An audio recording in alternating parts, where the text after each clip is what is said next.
Welcome to the Jaron Jarvis channel. I am Jaron Jarvis. Today, I would like to introduce to you, a lift to the cemetery. Jim had a long day, and let's just say, it wasn't his day. He slowly started his walk back home, dragging himself in the pouring rain of London City, surrounded by flashing lights from advert signs, cars, buildings and whatnot. He'd almost reached the start of the street which housed his dingy, downtrodden apartment building when he suddenly got the perfect idea and turned around immediately, making his way back to the suburbs. After 15 minutes of waiting in the soaking rain opposite the shabby McDonald's drive-through, he finally noticed a car paying heed to his hitchhiking gestures and slowing down.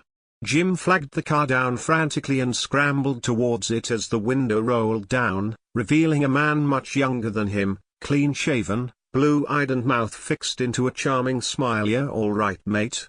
the mystery man asked Jim, much to H.'s glee. "Yes, this might actually work." Jim switched on his best acting mode and coughed a little. "Things could be better, man. The car's been towed away and well, my missus needs me home right now. Can't deny I'm a little scared of her when she gets all pissed with me coming home late." The mystery man laughed. "Hop on, my friend, I can give you a quick lift." Jim did not hesitate. This was going according to his plan very well. "Thanks man, thanks a lot," he said as he sat himself in the passenger seat of the old, battered Toyota. "My name is Jim. Well Jim, I'm Nick. Tell me, where do you want to get dropped off?"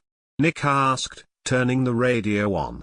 There were a few moments of silence and the radio crackled.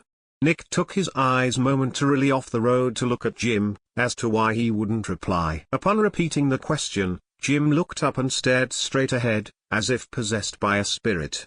He stayed transfixed for a few minutes before finally speaking up in a voice not much louder than a thin, raspy whisper, "Enough to chill you to the bone. Take me to Angel Tree Cemetery," Jim whispered, staring ahead and then turning his head around robotically to face Nick. "That's my home. My wife is waiting for me there under the moonlight." Nick raised an eyebrow and found the matter ludicrous. "Mate, you've had a pint too many. Where's your home, now? I can't leave you at a cemetery." Jim did not reply for a while. It was getting dark and Nick was driving around the city in circles, growing more frustrated at Jim. By the second, "Jim, my friend, you don't live in the cemetery. Live folks don't live in the cemetery. Stop kidding me," he said with an impatient sigh. Jim's thin lips curled upwards in a sinister grin. "Who said I was alive? Just drop me off at Angel Tree Cemetery, Mr. Nick. It's not that far," he said in the same robotic manner. If Nick was even the slightest bit scared or worried, he didn't show it as he nodded thoughtfully and took the next right turn, heading towards Angel Tree. He turned up the radio, which was now on a new channel reporting some recent odd occurrences. The news lady proceeded to warn all late-night drivers of hitchhikers, as they were suspected to have caused multiple disappearances in the next town over. They would flag down your car in the middle of the night and ask for a lift to some lonely, deserted place to do God knows what with you. Nick raised an eyebrow and looked towards Jim skeptically, who himself sported the same freakish grin as before. Jim held up his thin finger and waved it in front of Nick. "Any regrets, Nick? I am a hitchhiker after all, and you happen to be that unfortunate driver.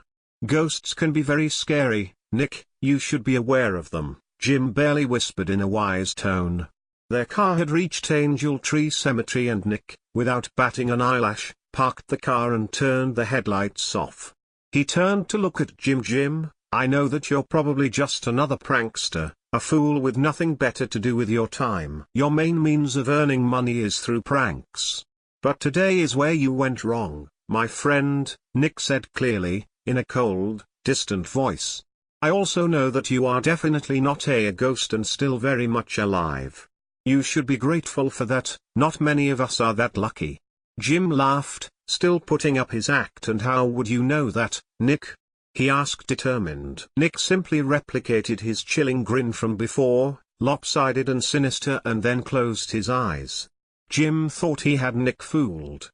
Sure, his acting skills were quite supreme by now, having worked for media and entertainment company Gotcha for 3 years. All that day, he had found no one to prank, or any good pranks for that matter, until finally he met Nick. Nick couldn't possibly know, could he? Surely, the darkness of the night, the creepy hitchhiker and the stories on the radio must have scared him a little. And now it was time for the grand reveal at the cemetery, he thought as he stumbled out of the car. Little did he know what fate awaited him. The police found Jim's car outside Angel Tree Cemetery. They didn't find Jim's body sadly, but there was a scrunched-up note found inside the bloodied car, with a single message. Ghosts are real.